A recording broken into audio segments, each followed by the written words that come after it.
Army भेजी जाती है, तो लेफ्टिनेंट कर्नल पुरोहित को जब वहाँ भेजा गया तो लेफ्टिनेंट कर्नल ने उनको कंट्रोल करने के बजाय उनसे हाथ मिलाया और उनसे 7 साल का करार किया कि 7 साल तक हम तुम्हें तकलीफ नहीं देंगे और 7 साल तक तुम हमारे ब्राह्मण्यवादी राज्य बनाने की जो कोशिश है उसे मदद करेंगे। तो उनका दूसरा काम ये चला था कि परराष्ट्र की और देश के जो दुश्मन हैं उनकी मदद लेना। और तीसरा काम कर्नल पुरोहित कर रहे थे। कर्नल पुरोहित आर्मी इंटेलिजेंस में थे और उनकी जो पोस्टिंग थी वो कश्मीर में थी, तो उनको काफ़ी पैमाने पर आरडीएक्स मिलता था कुछ काम करने के लिए। तो वो आरडीएक्स वो चुरा के उसमें का 60 किलो आरडीएक्स वो पुणे ले आए। इतना आरडीएक्स 60 किलो आरडीएक्स यानी बहुत बड़ा आरडीएक्स होता है, उससे बहुत बड़ी तबाही हो सकती है। तो ये आरडीएक्स उन्होंने रखा और जो देश भर में ब्राह्मण्यवादी संगठन के नौजवान हैं वो नौजवानों को उन्होंने शॉर्ट टर्म ट्रेनिंग बम बनाने का ट्रेनिंग देना शुरू किया और उनको ट्रेनिंग दे के हर एक को उन्होंने थोड़ा थोड़ा आरडीएक्स दिया और कहा कि जितने बम धमाके करना कर दो।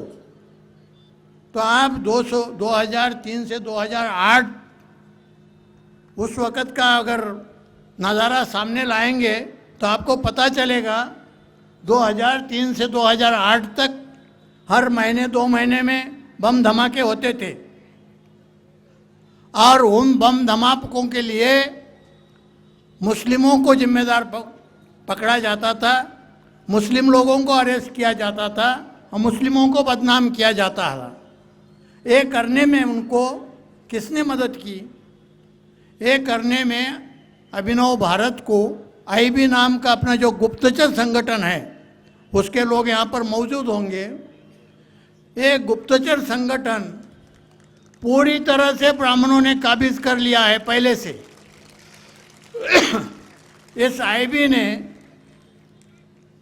और मीडिया में जो ब्राह्मण छुप के बैठे हुए हैं, मीडिया का जो संपादकीय विभाग होता है, एडिटोरियल सेक्शन होता है, उसमें 90% लोग ब्राह्मण छुप कर बैठे हैं।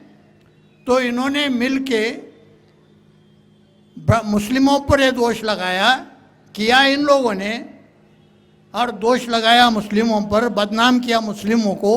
तो ये काम अपना लेफ्टिनेंट कर्नल पुरोहित ने किया और ये सिलसिला कब तक चलता रहा? बम धमाके होते थे, दूसरे दिन मुस्लिम संगठनों के नाम आते थे, 4 दिन के बाद कुछ मुस्लिम लोगों को अरेस्ट किए जाते थे, उनको बुरखे डाल के उनको कोर्ट के सामने पेश किया जाता था, ये सब फोटो आते थे। उसके कुछ दिन बाद चार्जशीट भेजी जाती थी और लोग एक धमाका बोले ना बोले तब दूसरा धमाका होता था और वही जो कहानी है वो दोहराई जाती थी। ऐसा 5-6 साल चला था। और यहाँ के जो आम हिंदूज हैं, आम जो आवाम है, इनका यकीन होते जा रहा था कि हम कितना भी बोलें कि सब मुस्लिम आतंकवादी नहीं हैं, लेकिन बम धमाके तो वही कर रहे हैं, ऐसा आम हिंदुओं का धीरे धीरे यकीन होते जा रहा था। और सितंबर 2008 में मालेगांव का दूसरा ब्लास्ट या मालेगांव 2008 का जो ब्लास्ट कहते हैं वो ब्लास्ट हो गया। हमेशा की तरह आईबी आ गई।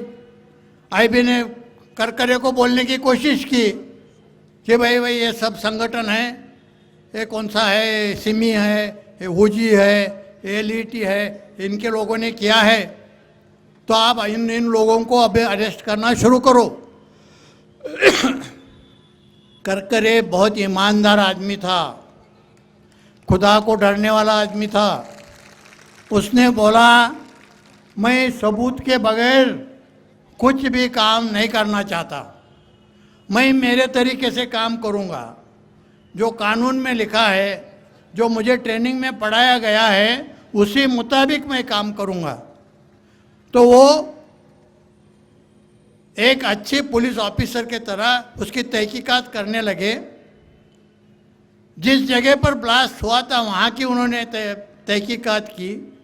वहाँ उनको एक मोटरसाइकिल मिली, उसकी जांच अच्छी तरह से उसका निरीक्षण जांच करने के बाद उनको पता चला इसी बाइक पर, मोटर बाइक पर ये बम लदे थे और उसी से स्फोट हो गया, उसी से धमाका हो गया। उन्होंने उसके मालिक को ढूंढने की कोशिश की तो उसके मालिक कौन निकले? साध्वी प्रज्ञा सिंह ठाकुर। तो उन्होंने साध्वी प्रज्ञा सिंह ठाकुर को अरेस्ट किया। उन्होंने कभी सोचा भी नहीं था, ख्वाब में भी नहीं सोचा था कि मुझे पुलिस अरेस्ट करेगी, लेकिन उनको जब अरेस्ट हुई तो वो घबरा गई और उन्होंने बाकी लोगों के नाम बोलना बताना शुरू किया। तो फिर करकरे ने लेफ्टिनेंट कर्नल पुरोहित, दयानंद पांडे, श्यामलाल कोई तो नाम था, समीर कुलकर्णी, ऐसे सब लोगों को अरेस्ट करना शुरू किया। ध्यान में रखिए सब लोग ब्राह्मण थे। और इनको अरेस्ट करने के बाद ऐसे 11 लोगों को उन्होंने गिरफ्तार किया। और सबसे बड़ी बात अगर क्या हुई तो उन्होंने उसमें से दयानंद पांडे और लेफ्टिनेंट कर्नल पुरोहित से 3 लैपटॉप बरामद किए। एक लैपटॉप बरामद किया कर्नल पुरोहित से और 2 लैपटॉप बरामद किए कर्नल दयानंद पांडे से। लेफ्टिनेंट कर्नल पुरोहित का जो लैपटॉप था उसमें अभिनव भारत की पूरी जानकारी थी। वो जो भी संगठन है उसकी पूरी जानकारी थी। और दयानंद पांडे का जो लैपटॉप था उसमें मैंने पहले जो शुरू में बताए जो 30-40 मीटिंग हो गई, वो सब मीटिंग के ऑडियो और वीडियो रिकॉर्डिंग थे। जब करकरे ने देखना शुरू किया तो उनको बहुत आश्चर्य हुआ कि जिस संगठन को, जिन लोगों को हम देशभक्त समझते हैं, जिन लोगों को हम राष्ट्रवादी समझते हैं, वो लोग सबसे ज़्यादा देशद्रोही हैं। ये जब उनके बाद ध्यान में आई और उनको समझ में आया तो वो जो 3 लैपटॉप थे उसमें वीडियो और ऑडियो के 48 क्लिप थे। और वो 48 क्लिप में से जब वो जिंदा थे तब वो एक एक क्लिप देखते थे, उसमें जिनकी शक्लें दिखती उनको बुलाते थे, उनसे पूछताछ करते थे और उनको अगर शक आया कि इसका इसमें इस साजिश में हिस्सा है तो उन्हें अरेस्ट करते थे। ऐसे 5 क्लिप्स उन्होंने देखे थे और काफ़ी लोगों को अरेस्ट की थी, कुछ लोगों को बुला के पूछताछ की थी। और 43 यानी 43 क्लिप्स देखने बाकी थे। ये ब्राह्मण लोग डर गए। उनको ये डर लगा कि अगर उन्होंने सब क्लिप्स देख लिए तो अपना जो भंडा फूट जाएगा, अपना पर्दाफाश हो जाएगा और आज तक हमने जो बड़ा इतना इमला बना के रखा है अपने देशभक्ति का, वो गिर जाएगा। तो ये घबरा गए और इन्होंने इसकी तहकीकात ना हो, पूरी तहकीकात ना हो, इसलिए उन्होंने उन पर दबाव लाने की कोशिश की, उन पर हर तरह का दबाव लाया, लेकिन करकरे नहीं दबे। करकरे ने करना देखना शुरू ही किया। तब उन्होंने आखिर में फैसला किया कि अभी एक ही रास्ता है, अभी एक ही रास्ता है, वो रास्ता है करकरे को ख़त्म करना।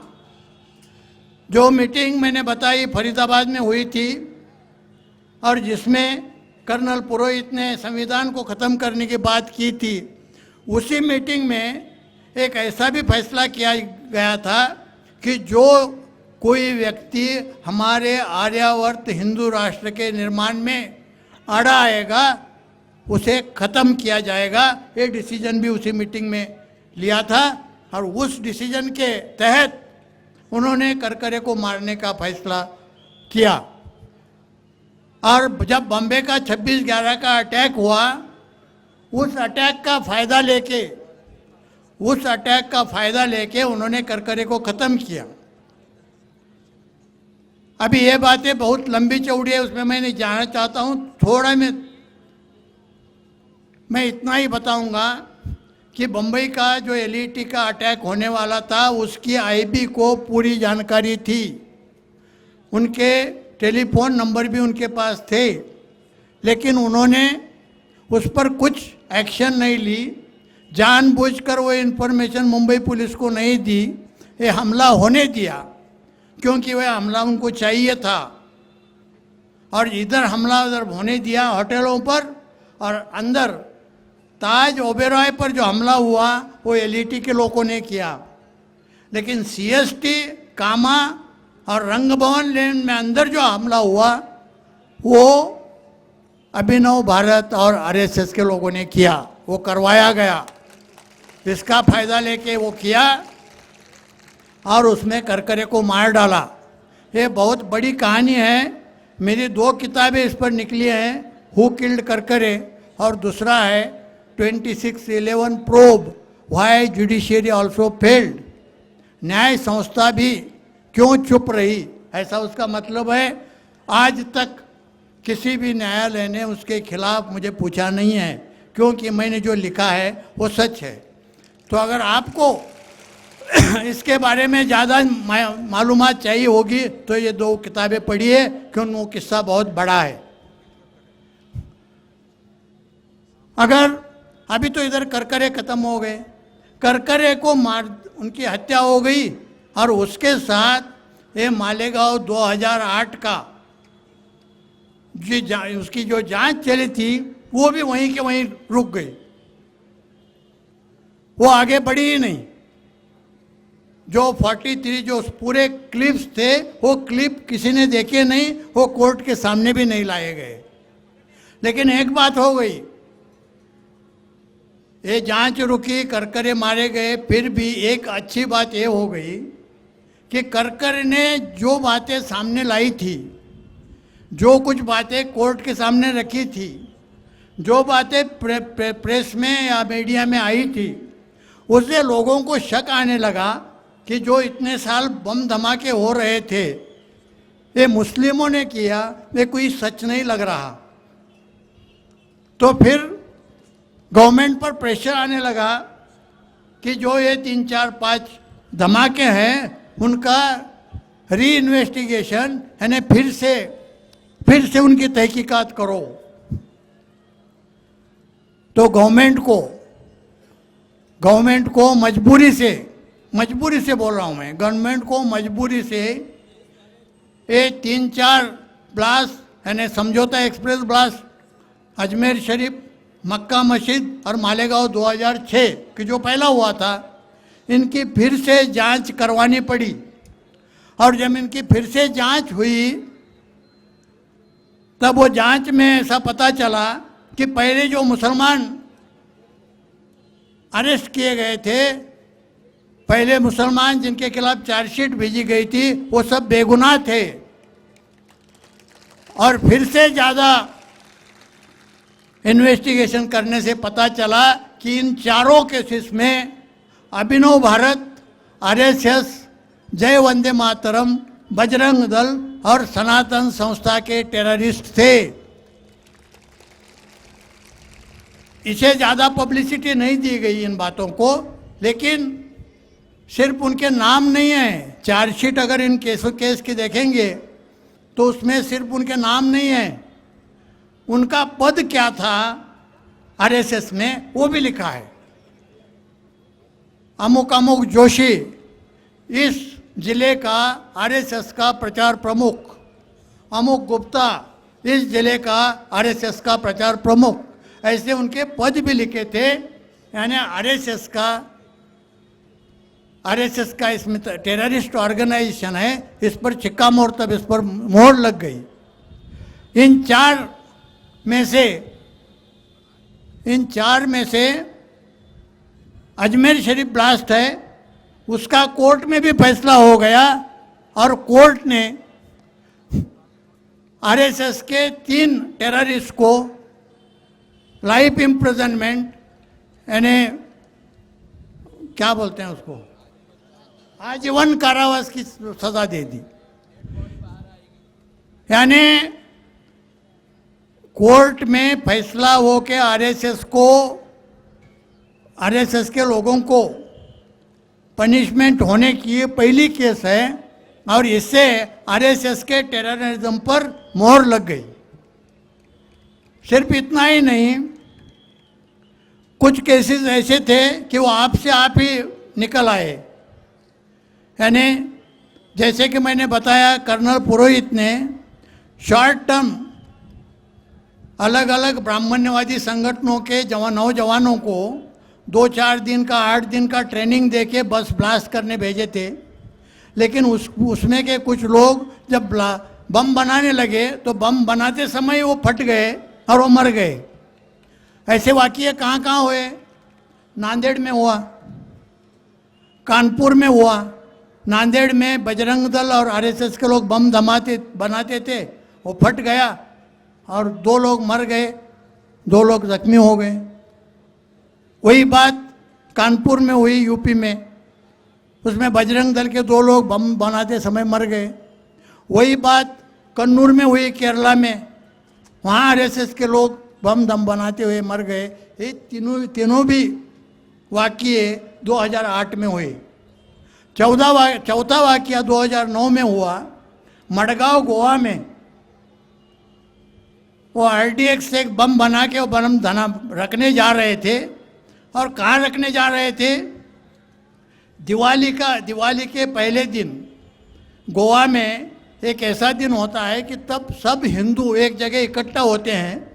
उस जगह रखने के लिए जा रहे थे सनातन संस्था के लोग, तो रखने के पहले ही धमाका हो गया और वो मर गए। तो ये जो 4 मैंने किस्से बताए, इसमें तो वो रंगे हाथ ही पकड़े गए, उसके लिए कुछ सबूत की ज़रूरत ही नहीं है। इसी तरह आज के तारीख में आरएसएस और उनका जो संघ परिवार है, उनके खिलाफ 18 बम धमाके के केसेस कोर्ट में पेंडिंग हैं। उसमें से 3 केसेस के निकाल लगे हैं और तीनों में सज़ा हुई है। एक मैंने जैसा बताया अजमेर की केस, दूसरी ठाणा की और तीसरी वाशी की। मुझे यकीन है इसी तरह बाकी जो भी धमाके हुए हैं, उनकी ईमानदारी से और सही तरीके से अगर इन्वेस्टिगेशन हो गया, तहकीकात हो गई, तो उस सब में यही संगठन पाए जाएंगे। और इसके सब के पीछे जो आरडीएक्स देने वाला है, उसमें लेफ्टिनेंट कर्नल पुरोहित का ही नाम आ जाएगा। लेकिन आज तक लेफ्टिनेंट कर्नल पुरोहित को सिर्फ करकरे ने जो 2008 के मालेगांव केस में अरेस्ट किया है, वो एक ही केस में उसको अक्यूज दिखाया गया है। अगर सिर्फ एक ही केस में होगा तो भी उसके खिलाफ काफ़ी और पुख्ता सबूत है। सबसे बड़ा सबूत यह है कि उनके मीटिंग का उन्होंने किया हुआ रिकॉर्डिंग। देखो, जब खुद के मीटिंग का खुद ने किया हुआ रिकॉर्डिंग पुलिस को आता है, तो उससे बड़ा सबूत कोई हो ही नहीं सकता। तो आज लेफ्टिनेंट कर्नल पुरोहित के खिलाफ कम से कम 4-5 मीटिंग में साजिश करने के, बम धमाका करने के सबूत आज हैं। और इतना होने के बावजूद कोर्ट ने उन्हें जमानत पर छोड़ दिया। यह बहुत दुर्भाग्यवश बात है और ये बहुत इससे आश्चर्य होता है कि इतना सबूत, पुख्ता सबूत होने के बाद उन्हें कैसे छोड़ा गया। और जब उन्हें छोड़ा गया तब मीडिया ने और खुद लेफ्टिनेंट कर्नल पुरोहित ने ऐसा कहना शुरू किया कि मैं अभिनव भारत में नहीं था, मैं आर्मी का इंटेलिजेंस अधिकारी के हैसियत से खुफिया जानकारी लेने के लिए वहाँ गया था। अगर ये था, अगर आप खुफिया जानकारी लेने के लिए वहाँ गए थे, तो पहला सवाल मैंने उनको ऐसा किया, मेरा एक छोटी सी क्लिप सोशल मीडिया पर आई थी, उस पर मैंने उनको कहा था कि कब से इंडिया में, भारत देश में आर्मी को सिविल सोसाइटी में वॉच रखने की या निगरानी रखने की उनको परमिशन नहीं है। कभी भी आर्मी के लोग सिविल सोसाइटी पर नज़र नहीं रख सकते। तो ऐसे हालत में लेफ्टिनेंट कर्नल पुरोहित को किसने परमिशन दी कि यहाँ के सोसाइटी पर नज़र रखने की? तो ये पहला सवाल है, उसका जवाब ये नहीं दे सकेंगे। दूसरी बात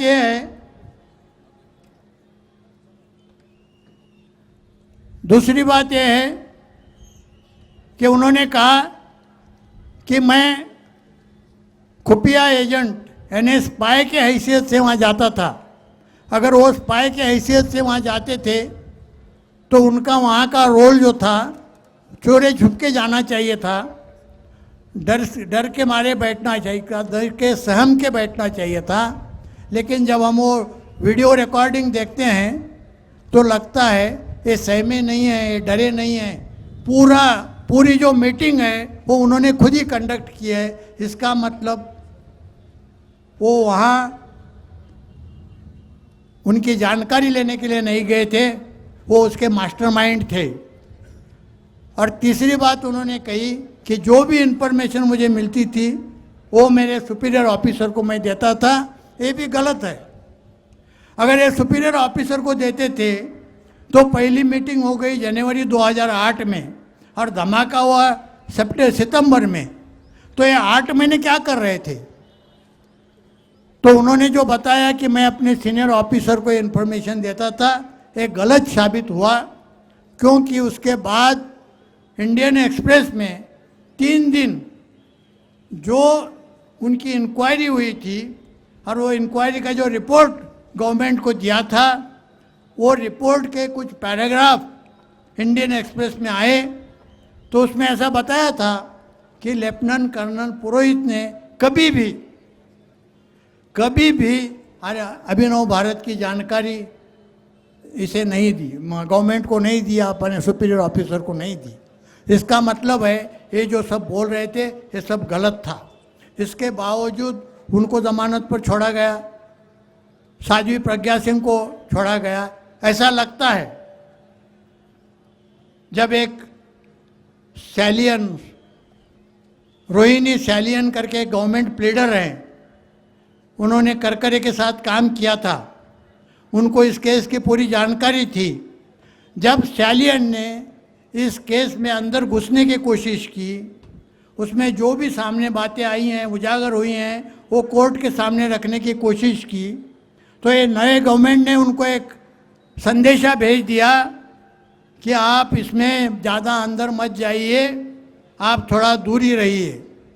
फिर भी सैलियन नहीं सुनी, उन्होंने अपना काम शुरू रखा, तो ये गवर्नमेंट ने उनको निकाल ही दिया। ये तो बेशर्मी की हद हो गई। तो ऐसी ये सब बातें हैं, इससे ऐसा लगता है कि ये जो आईबी है, जो आरएसएस है और ये जो गवर्नमेंट है, ये नहीं चाहते कि ये 2008 मालेगांव के केस की तहकीकात पूरी तरह हो। ये नहीं चाहते कि ब्राह्मणवादियों का जो साजिश है वो साजिश लोगों के सामने आए। वो नहीं चाहते कि ये ब्राह्मणवादी जो खुद को देशभक्त समझते हैं वो देशद्रोही, नंबर 1 के देशद्रोही हैं, ये बात नजर सामने आए।